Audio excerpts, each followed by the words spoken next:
Hello, I'm Mitch Fox, president of the Nevada Broadcasters Association, and I'd like to tell you about a very, very important trip we took on behalf of broadcasters to Washington, D.C. 7 general managers throughout the state of Nevada hiked the hill, so to speak, went to Washington, D.C., and had person-to-person meetings with United States Senators Dean Heller, Catherine Cortez Masto, and then we also met with Representatives Mark Amodei and Dina Titus, and then we met with staff members, Representatives Ruben Kewin and Jackie Rosen. Extremely productive meetings.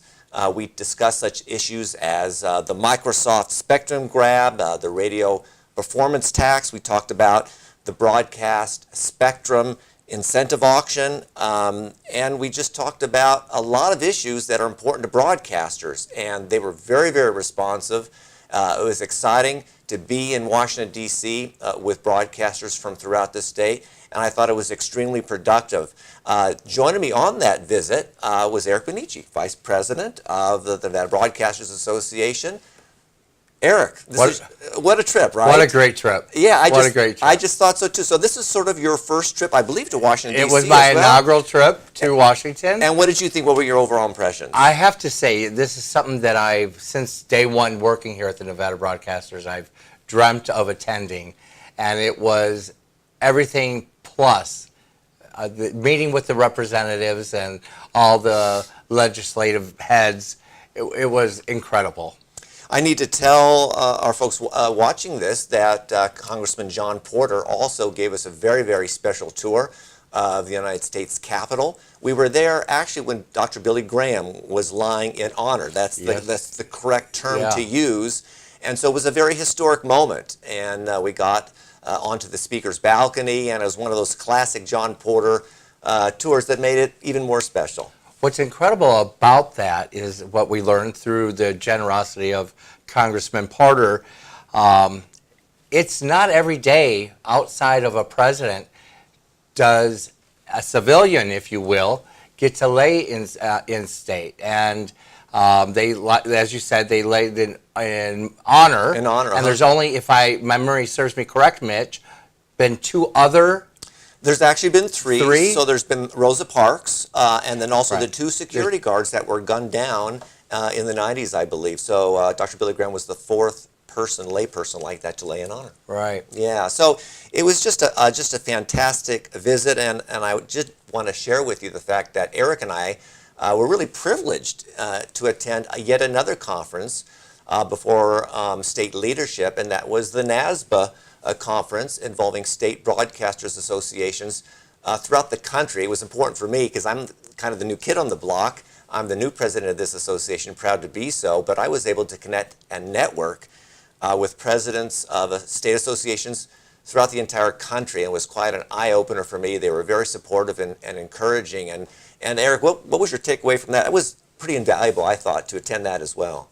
Yeah, to be amongst our peers, because those of you who do not know, every state has an association just like your Nevada Broadcasters Association that serves their broadcasters. And to be amongst those who've been doing this for such a long time, and like you said, we're the new kids on the block, you know. I've been here just a few more years than you recently joining us, and my walkaway is, I think we're doing okay, Mitch.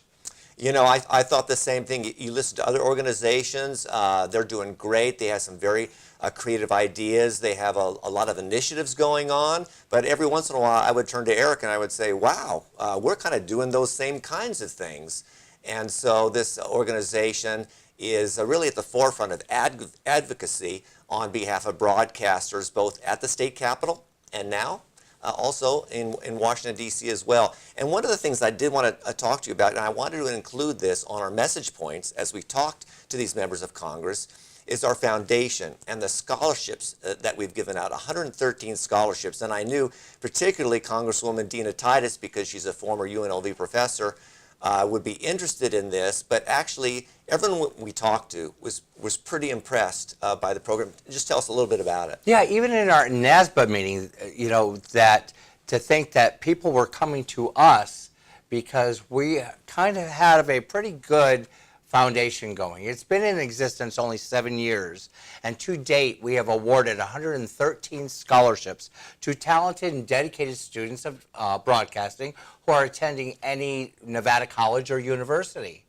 And right now, the application window is open, so any student that sees you on TV from years ago or has an aspiration of being the next on-air personality, or even engineers, or we have a scholarship recipient that was studying to be a FCC lawyer.